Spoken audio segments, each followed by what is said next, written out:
What's up? Seth Mosley here on the Made It in Music podcast. And today we've got Michael Elsner. This is going to be all about music for film and TV, for sync licensing, as we call it in the business. And I am going to intro him here in just a second, and we'll bring him on the show. But first, a quick announcement. Recently, we've been pumping out some great content on our Full Circle Music Instagram account. We have an account showing all of FCM's music publishing updates, and we have an account for FCM as a whole. We'd love it if you came and hung out with us on those pages where we share tips, tricks, behind the scenes, exciting news, and so much more that we would love for you to be a part of. So head over to Instagram and follow at Official FC Music and at Official FCM Publishing, as in Full Circle Music Publishing. We'd love to have you. Today, our guest on the show is Michael Elsner. Michael's worn many hats in the music industry as a guitarist, songwriter, producer, and even a personal coach. And his main focus is sync licensing. As a guitarist, Michael's played on sessions for a multitude of television, album, and film projects, and his solo album, Stained Voodoo, took home the award for Instrumental Album of the Year at the LA Music Awards. As a songwriter and composer, his songs have been placed in over 180 individual television series, accounting for over 800 individual episodes. Some of these include American Idol, The Voice, Amish Mafia, Cold Case, Extra, The Sing-Off, The Ellen DeGeneres Show, Hannah Montana, and High School Musical 2. Tracks he has written have also been used in international commercials for Audi, Mazda, Skechers, and Verizon, as well as trailers for Cinderella, Disney, Ocean's 8, Narcos, Sneaky Pete, and Better Call Saul. He also wrote the theme song for the Saturday morning TV show, The Young Icons, which is now in its 9th season. His ebook, Master Music Marketing, this is the 4-step plan to licensing success we're going to talk about today. But I am so excited to dive in to the world of sync licensing and learn with Michael today. Michael, thanks for being on the show. Oh, thanks for having me, Seth. I'm excited to be here. Yeah, it's awesome. So how did you get started working in the music industry? I moved to Nashville in 1998. That's how it started. Literally, that's how it started. I moved here to Nashville in November. I pulled into town on November 7th, which was a Saturday, 1998. And that next week, I just started going out and meeting people and met some people. And within 2 or 3 weeks, I was, working on my first batch of records. So it happened really quick, but it really just started by making the decision to, place myself, in, as I like to think of it, in the path of opportunity. Yeah. And, was film and TV licensing your goal at the time? Oh, no. I didn't even know. I didn't even start doing that until 2003. It wasn't until I left Nashville. I left Nashville in 2003 and went to Los Angeles. I got to LA middle of June. I actually pulled into town. I actually know the dates of all these things. I pulled into town on Friday, June 13th, 2003 into Los Angeles. And within like six weeks or so, 6 to 8 weeks, I was already playing guitar on a TV show. I was playing guitar on The Young and the Restless. And so I landed that gig. And so it was through that I started, first off learning the composing world, because I came from record world previously. Spent 4.5 years in the CCM industry in Nashville, and got out of that and went out to LA and landed in the film world. And I started learning how these guys were, composing to picture, and because I was sitting with them all day long as they were, scoring their parts, and I was playing guitar on them. And then through that, I started meeting these people called music supervisors. I already had a lot of music that I'd written in the previous, really about 5 years or so that I'd, written and produced. And I was an early adopter to Pro Tools. I was one of those first guys out of really a lot of people who had my own, rig at home, and I was producing a lot of stuff anyway. So I had, real high quality tracks and songs, and as far as the production quality goes. I started meeting music supervisors through the TV shows and films I started playing sessions on. And then, as I started learning what they did, I just asked them if I could give them some tracks. I gave one music supervisor a CD, and I think within 2 weeks I had my first featured, track on a show called Cold Case, which was a popular show on CBS back then. And that was really what started it for me. down the licensing route. It was literally 2 weeks after I handed her a CD. I had my first placement. And then of course, learning the ropes and the payment structure, and it was very appealing. So I thought, wow, this is actually really quite easy. And now I have an outlet for my songs. I'd been getting turned down by publishers for years because my songs were not really in that little niche of what I think publishers needed to put on a record, and so writing music for TV was great because it has been great because stylistically I'm not in any type of box. Oops. And let me close my email. I'm sorry about that. No worries. Little bings in there. And real life. Yeah, no, right. And I thought I had done that, but yeah, it just allowed me to really explore so many different styles of music. And that was one of the things that I really loved initially when I first got to Los Angeles and I started doing this, was the openness to diversity as far as stylistically, right? And that's what I just loved about it. And I had no idea this world existed, but I was so thankful that I found it and fell into it because I was able to write so many different styles of music over the years. And that's what I really wanted to do. I didn't want to just write one style of music over and over and over. And I think that was one of the reasons why I was having a hard time getting a publishing deal, was because I was always bringing these songs that were like really all over the map. One would be an R&B song and the very next thing's a pop song. And, but when I was able to present those to supervisors, they had all these opportunities for them. That was wonderful for me. Yeah. Well, that's interesting to hear. And I do want to back up and ask, so you started playing guitar on the show Young and the Restless. What does that even mean? Are you playing like in a live band, or were you playing guitar to the screen? I was, yeah. So what was happening was the composer of that show hired me. I went up to his place up in Malibu a couple times a week.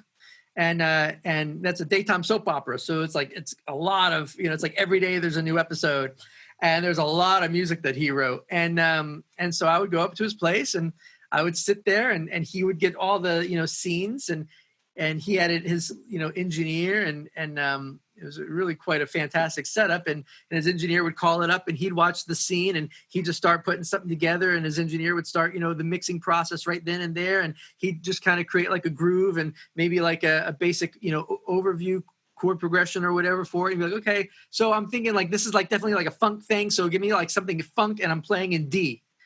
All right. So, and I think one of the reasons why I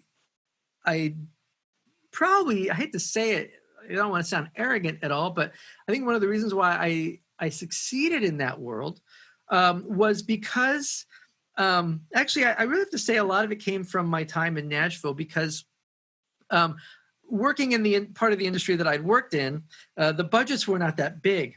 And so, and I had come from New York. I grew up in Woodstock, and I started in studios when I was a teenager.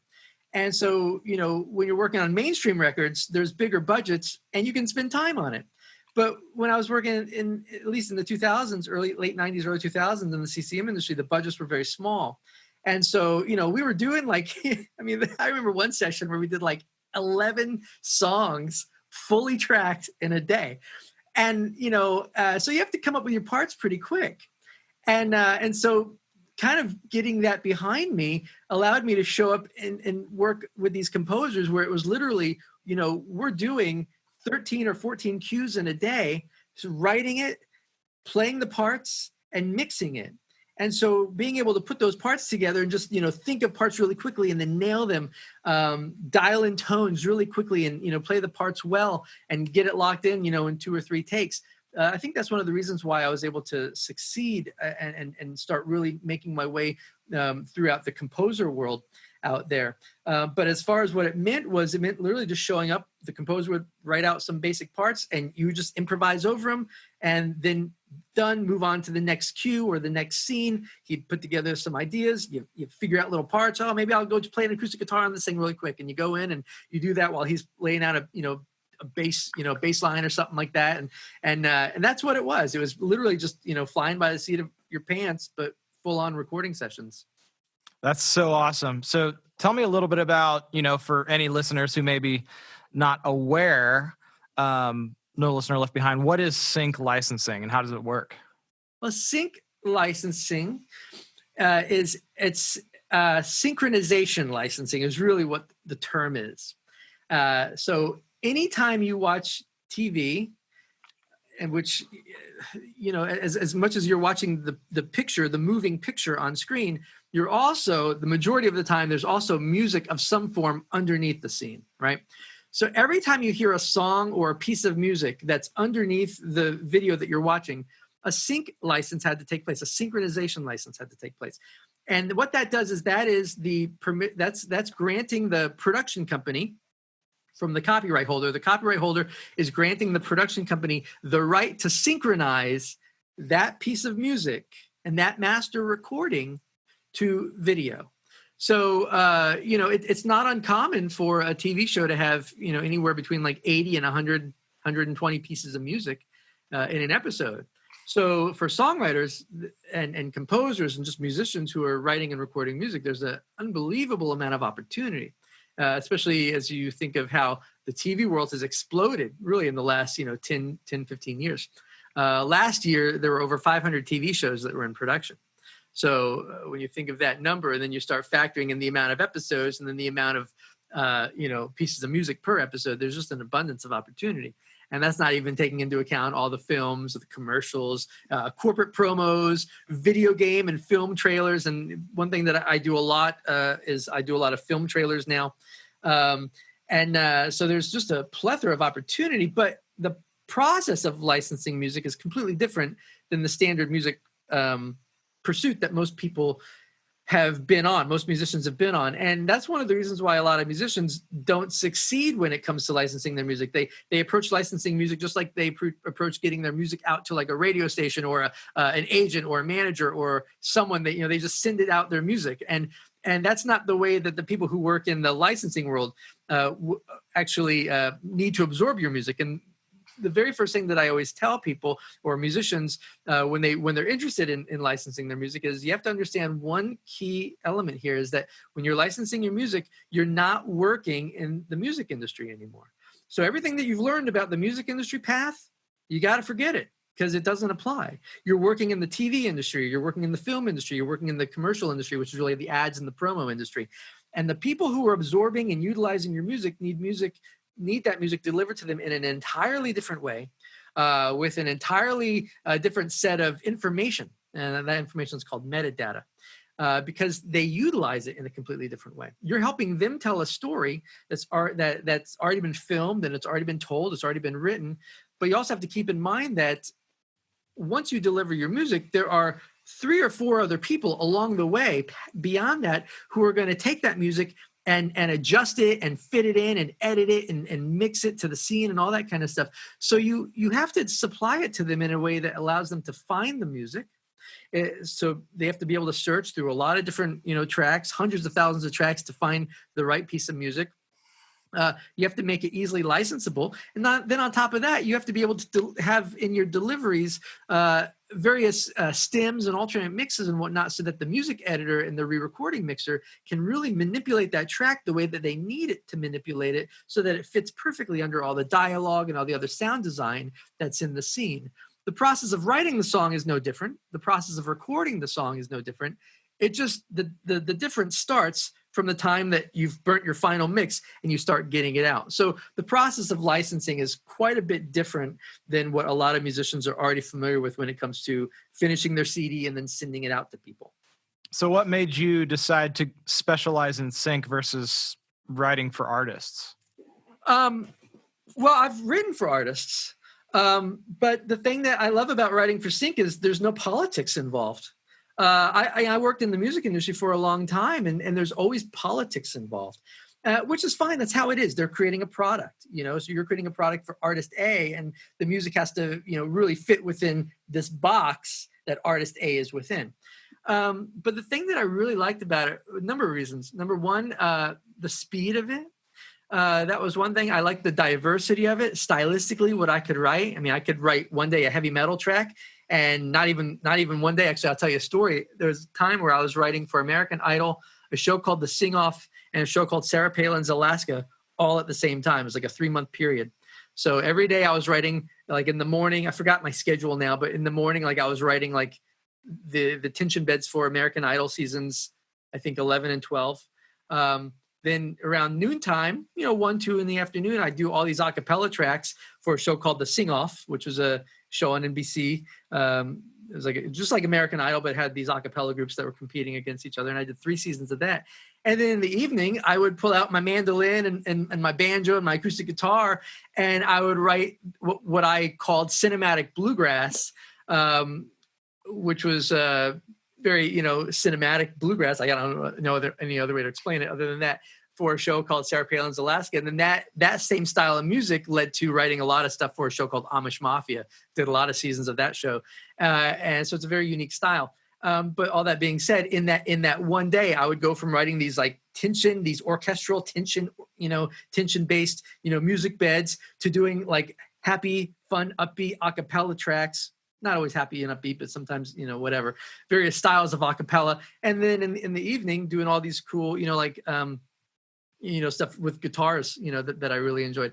So in one day, I could cover such a wide range of music stylistically. I really enjoyed that.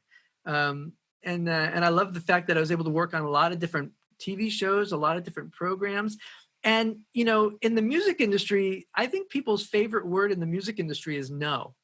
And for whatever reason, I mean, who knows, maybe my music wasn't good enough. I don't know. But I felt like I was always hearing no. And there was always this comparison, competition, whatever it was, and a lot of political stuff. But when I focused in the TV industry, it was amazing, the difference. People would welcome me with open arms. I'd send in stuff. Oh, this is fantastic. And then like 2 weeks later, it's on a TV show. I loved that. I loved the fact that I could write 100 tracks and 90 of them would end up on TV. I didn't necessarily like the idea of writing 100 songs and getting one song hopefully cut by an artist, and then hoping that song would hopefully become a single so that I could earn a little bit more money. I like the fact that every track that I was writing, for the most part, was ending up somewhere generating cash. And throughout the day, I could write whatever I wanted, at any time, and there would always be a home for it. I loved that. I still do. Well, and what it sounds like is you found your lane there, Yeah. I mean, there's not going to be, not everybody are going to be able to do what you do, which is to do that wide variety of things. Yeah. I think you're definitely right. I definitely come from, my background is I always played in bands, and we had that one, when we would work on a record, have one focus. But, whenever I wasn't doing the band stuff, I was always recording just other stuff. I'd buy a new piece of gear and I'd start playing with it. And instead of, doinking with it for a long time, I'd be like, oh, this is really cool. Let me call up a drum groove and let me start laying something down and see what I can put around this. And, and as you start doing that, you get a lot of tracks that you're just like, well, what do I do with these? And I had a lot of that when I moved to Los Angeles. They're just pieces of music that I'd recorded. I don't know what to do with them. It's not going to end up on like a Justin Timberlake record, but then, again, in the licensing world, there's just all those opportunities opened up. Like, wow, this song would be, or this piece of music, this little clip, whatever, this, minute and a half track would fit great in a commercial. And boom, there you go. There's an opportunity to get in a commercial, or it would be great for a video game. And there you have it. There's an opportunity to have it in a video game. So for me, it really opened up a lot of opportunities. And I just liked experimenting with different sounds and with different styles. And, so it was a perfect fit for me, for sure. Yeah, I love it. So tell us about master music licensing. Since you've had so much success in the music licensing world, you are now turning around and teaching it to others. Can you tell us about master music licensing? Sure. Yeah. Well, I mean, it really starts a long time ago, probably, 10, 12 years ago, when I was still living in Los Angeles. I was getting asked to speak at these different music conferences. So, I would just speak on licensing, and there was always a really big response to it. I have to keep in mind that the majority of my career, this is what I've done, and so I've tweaked it along the way, and I've really figured out what works, and have manipulated the process as times have changed, and of course as various technology has allowed delivering audio files to be a lot easier than putting it on a CD and sending it out via the post office. So when I decided that I didn't want to live in California anymore, I moved back to Nashville. I still work. I mean, all my work is out of Los Angeles, but I just didn't want to live there anymore. And one of the nice things about licensing is, you can live anywhere. So I already had a lot of friends here because I'd lived here for 4.5 years. And so I moved back to Nashville. And when I came back, I started, some people, who knew of me already, asked me to speak at a bunch of different conferences and stuff like that here. So I did. And then before you know it, I started getting emails from a lot of artists and even publishers downtown and whatnot who just wanted to learn about licensing and how to do this more. So I'd meet with them but it got to a point to where it was becoming too much. Literally every day someone wanted to get together for coffee, and that was really eating into a lot of my time. So I put together this little ebook. Someone, would email me, and I just send them the ebook back and say, this is the process. Just, if you have any questions, let me know later. Really, I did it to save my time.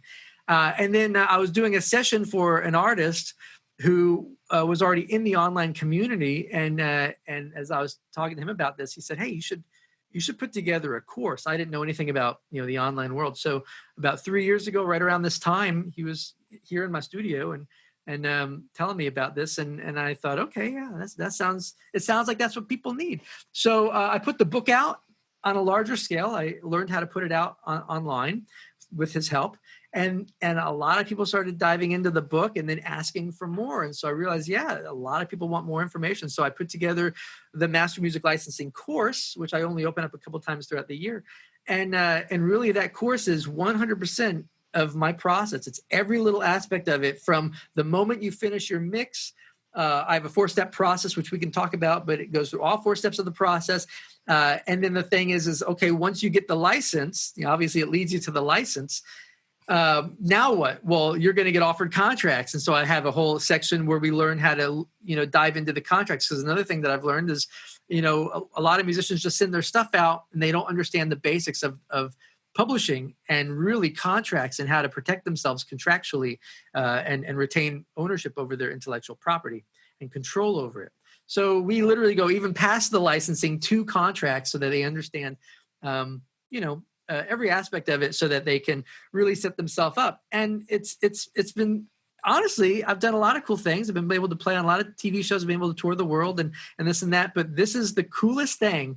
And it's been the most fulfilling thing that I've ever done in my music career because, even during COVID, when COVID hit and a lot of musicians lost their gigs and stuff like that, I was getting emails from people going like, Michael, thank God, for your course. I just got $30,000 for this commercial, now my family and I don't have to work, and stuff like that, don't have to worry, because they lost their job.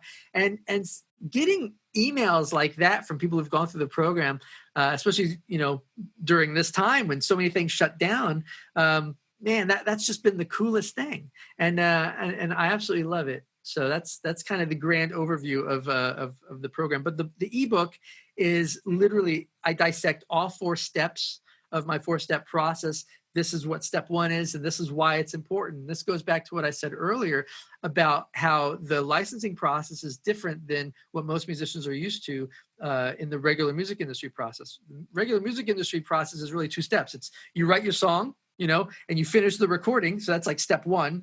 A lot of stuff involved in that. But once you finish your recording, then you package it up and you send it out. So it's really a 2-step process. In licensing, it's a 4-step process. You finish your song, that's step 1, but then we have to create the valuable content. This is all the content from that song that supports our music editors, the music supervisors, and the re-recording mixers. And we have to keep all 3 of those people in mind. We can't just forget about music editors and re-recording mixers. I think it's a mistake that a lot of musicians make. They focus so much on music supervisors. Music supervisor's job is just to secure the license, okay? It's the music editor who's going to really manipulate the track, and then it's the re-recording mixer who's going to mix that song in with everything else. So you have to be able to supply these individuals with the files that they need to really be able to utilize your track. So that's step 2 of my process. And step 3 is the metadata. The metadata is all the information that gets attached to the song that allows music editors, music supervisors to search through tracks, hundreds of thousands of tracks, and find your song. It's the descriptive terms that you use to describe that music, because the people who are ultimately searching for music, who are ultimately determining what music's going to be used, are the director and the producer, and oftentimes the writer. Because when they were writing this scene or they were filming the scene, they already had an idea of the kind of music they wanted.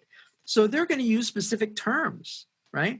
And then they're going to pass this on during their meetings with the music supervisor. This is what we're looking for this scene musically. Now it's the music supervisor's job to go find it.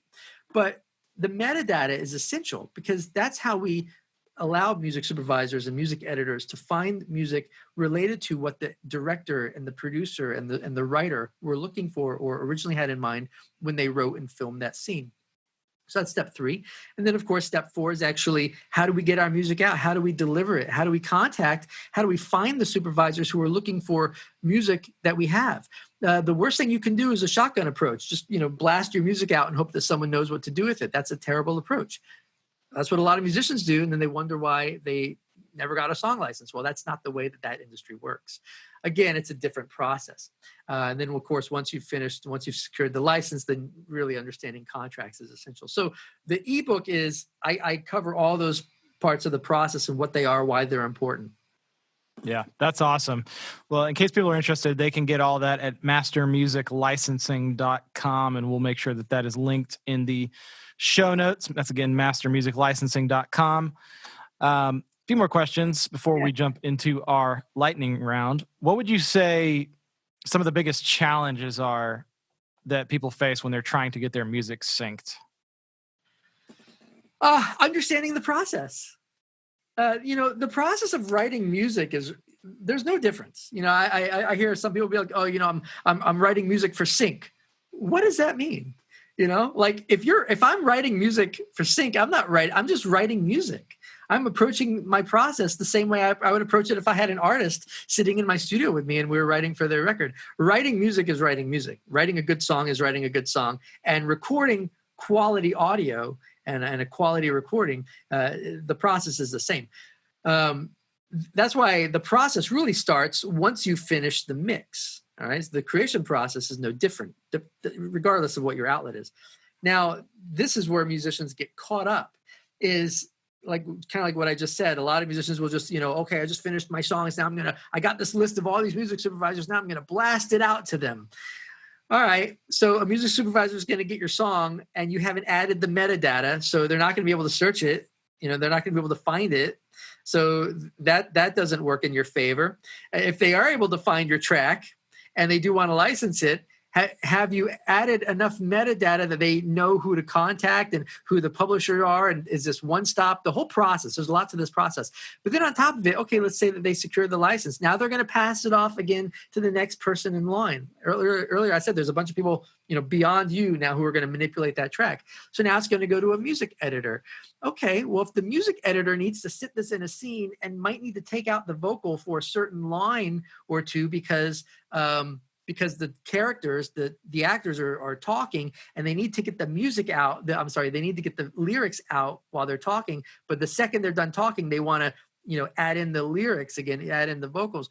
Are you giving the music editor the audio files that they need to be able to do that? And then beyond that, when he sends that on to the re-recording mixer, the re-recording mixer's job is to take all dialogue, all the sound effects, all the music, everything, and mix it to to complete the show. Does that person have everything they need? Here's the reason why. Because in music, we mix music in stereo, right? 2 speakers, left and right. But when you're watching a TV show or a film, what is it mixed in? It's mixed in 5.1 or 7.1, right? So your re-recording mixer, they're going to want stems that allow them to manipulate your audio, your song, within the surround field. So again, this kind of comes back to the biggest mistake that people make is not the writing process. It's not even the recording process. I think musicians have that down. It's the delivery process and understanding that this is a completely different industry and the requirements to send in your music to really set yourself up for opportunity are completely different. So it's really just understanding that process. So is there a way that you yourself organize all this, or advise your students to organize this? I know there's a lot of various apps out there. A lot of people, it seems like, are using Disco nowadays in the yeah. Disco's an online platform. I mean, they're online platforms, but that's like the final step of the process. That's just delivering it. Disco is really and same thing with like Source Audio. That's another one. That's actually a probably even more popular one than Disco. But as far as that goes, that's really where the tracks are housed, right? So you finish your song here, and if people are not watching, they're just listening to it. I've got my hand to one side and the other hand to the other side, right? And there's this big space in between, and that's the part that needs to be filled up. That's the part where you got to create the various content, the quality content. I call it the valuable content, step 2 of the process. Then you have to put the metadata on. If you don't have metadata, you can put your stuff up on Disco. That's fine. People aren't going to find your music, and it's not only just metadata, it's understanding the right metadata, just like anything, you want to make sure that you've added the thoroughness and the literally like the A level metadata, so that your music is always showing up at the bottom of any search funnel. If you think of it like this, a music supervisor, whether they're going to Disco, whether they're going to Source Audio, or whether they're just using iTunes on their computer, whatever platform they're using that has a lot of tracks on it, they're looking for music that fits a specific scene. So let's say that the scene is a bunch of people on the beach playing volleyball. I don't know, just making this one up, right? So they need something, and what are they going to think of? They might think, okay, you know what? We're on the beach. It's there's a lot of water, there's sand, there's people having a good time. Maybe this is taking place down in like Hawaii or something like that. Okay, let's start first with ukulele. We want something that's very Hawaiian and islandly. So maybe we do, ukulele, but then we need to use other words like beach and surfing and fun, and it could be youthful. See where I'm going with this? There's certain words like that we're using. So each time a supervisor or an editor is going to type these words into that search feature, you're going to go from 500,000 songs down to 100,000 songs, down to 50,000 songs, down to 25,000 songs, down. They're ultimately going to stop putting in that metadata when they get to 10 or 12 tracks that they can then listen to and choose from. Your goal is to get to that bottom 10 or 12. So just going, I know what metadata is. I'll put ukulele and glockenspiel under the keywords for my track. Okay, so you've basically taken yourself from the 500,000 search down to the 250,000 search. But at that point, you're done because you haven't added more stuff. You haven't really gotten into the nuts and bolts of the really descriptive terms that describe your song. And you also have to keep in mind that the people who are searching your music, a lot of times they're not musicians, right? So a director, he's not a musician. A producer, he's not a musician. A music editor, that's not a musician. These are people who work in the TV and film world. So they're going to use different words than what we might usually think of when it comes to what we would refer to it. So like, for example, like a music editor might not know it's a ukulele. He might not know it's a glockenspiel that's in there. He might just type in the word island, So using words like that and being thorough with your metadata is essential. And that's what bridges the gap from finishing your track, again, regardless of what platform you're using, to actually getting to the bottom of those searches so that you are a contender for as many licenses or as many relevant opportunities as possible. So for people listening out there, I mean, I'm sure the wheels are spinning. There's got to be an enormous amount of metadata that goes into place for every single piece of music that you have in your collection. Right. So that's a fantastic question. Thank you for asking that one. That's one that I don't get a lot. Here's the thing. I have a 4-step process. My process is, it just comes down to how I work. There are other people out there who talk about licensing and they're all great. I think everyone should go and learn from everyone, but the way that I naturally work, it's the way I've always been since I was a kid growing up playing guitar, is I put together systems that allowed me to really turn off the, one side of my brain, the analytical side of my brain was at the left side, and just stay creative. And this is the same thing, okay? By following an actual system, you get from point A to point B very easily. as far as the metadata process, that's part 3 in my system. It's a step-by-step process, right? You start at 1, go to 2. Once 2 is done, then you go into 3. When we're in step 3, which is the metadata, it is thorough, but it's not just guessing. However, here's the thing about metadata. My metadata process has 25 steps. And that sounds like a lot. I can get through all 25 steps in about 15 to 20 minutes. But nothing's left out. So it's extremely thorough. Of course, it's extremely thorough, but that's also the reason why I've had, as many placements as I've had. It's a very thorough process, but there's no guesswork involved. And so when it comes to the metadata, there's a lot that goes into it. But like I said, I've got 25 different key pieces of metadata that I add to every single track that gets sent out. So good. Well, we could dive a lot deeper into this, but if people want to take the next step, again, go to mastermusiclicensing.com and check out the ebook. Yeah. So, man, this is awesome. You ready to jump into the lightning round? Oh, yeah. Bring it on, man. This will be fun. All right. What would be your dream sync placement? Oh, you know what? I just got it. I just got it 2 weeks ago. Are you allowed to say what it was? Yeah. I got a Star Wars placement for Star Wars: The Mandalorian. Dude, that's huge. Yeah, and then I had so I got that. I actually posted that to my private Facebook group. I was so excited. I've had the biggest placement that I think anyone can have is a Super Bowl. So I had that a couple years ago with the Jack Ryan series on Amazon. I had the trailer for that. So that was a Super Bowl ad. So that was cool. And, and that was exciting. But when I got my thing the other day that I had the Star Wars Mandalorian, I'm a Star Wars geek. And then I had, I think 10 cues on a couple Star Wars trailers for, I think it's like an animated series called The Clone Wars. But just being able to now have something in the Star Wars family. That's Star Wars. I'm so happy. Bucket list. That's awesome. What is your favorite quote? The secret to getting ahead is getting started. I love it. Describe your perfect weather. Perfect weather. Oh, that's fantastic. I loved living in California. I loved being by the beach. So perfect weather would be low 80s, no humidity, just the regular humidity that, of course, comes off the ocean. That's perfect weather to me. Who's an artist that you're enjoying listening to right now?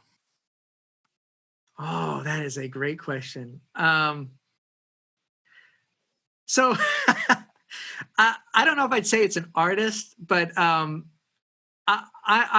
just such a Mutt Lange fanatic that in both of my cars I have a Mutt Lange CD that's always on. So in one car I have Bryan Adams' "Waking Up the Neighbors." I love that record, and in the other car I have Shania Twain's "Up" album. So currently, I guess I'm in a Mutt Lange phase where that's all I'm listening to when I get in my car and drive. Good music to study if you want to become a master in production. Oh, yeah. Yeah. Lastly, what's your favorite movie? Star Wars. Come on, man.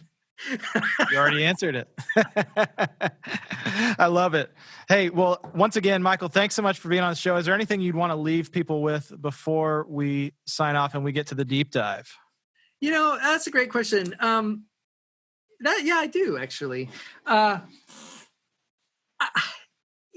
The thing that actually really saddens me a lot is I see so many great musicians. I mean, I grew up playing music. Really, I knew since I was 5 years old I was going to have a career in music, and so it's just fully enveloped every aspect of my life. And so I've met a lot of people over the years, and especially even moving back to Nashville, a lot of amazing musicians, a lot of incredible songwriters and just artists who are amazing, but they struggle. And it kind of breaks my heart because they are so focused on one avenue to succeed in. They have to get the publishing deal. They have to get that record deal, whatever it is. And I understand that because I, played in bands for a long time and I went after that for a long time myself. But the thing that I would leave anyone who's going down that road is if you're able to take one step back, and tonight, when you're done listening to this podcast, this evening, sit on your couch, all right, or whatever, when you're watching TV, and just listen. Don't even pay attention to what's going on. Just listen to all the music that you hear underneath anything you're watching. Even as you're flipping the channels, just listen to all the music. When it gets to a commercial, listen to all the music. You will find that when you're watching TV, it is nonstop music. Music is underscoring everything. And you're also going to hear an incredible diverse amount of music. Everything from like bluegrass to country to rock to pop to EDM to orchestral to just simple piano ballads, you name it. You're going to hear the incredible amount of opportunity that there really is for your music. And the one thing to keep in mind is that the majority of that music is being created by people just like you and me who are working out of their home or out of their own studio. They're not signed to any big record deal. They don't have a big, corporation, looking over their shoulders for everything that they do. They're just writing great music, and they're servicing that music to the end users who work in that industry, that which would be your music supervisors, your music editors, your re-recording mixers. Ultimately, you're serving the story that's being told by the directors and the producers. And when you hear that, you're going to see that there's a lot of opportunity for your music outside of just the record label pursuit or the publishing pursuit. I love it. So good, Michael. Well, for our deep dive, we're going to be diving into a little bit of kind of where you came from, being a pro session guitarist. Oh. So if people want to partake in the deep dives, they can go to madeitinmusic.com. We're going to be deep diving here with Michael Elsner. Michael, thanks so much for being on the show today. Awesome. Thanks, Seth. What's up? Thank you for watching the Made It in Music podcast season 3. If you want to check out any of the other episodes from season 3, click up here.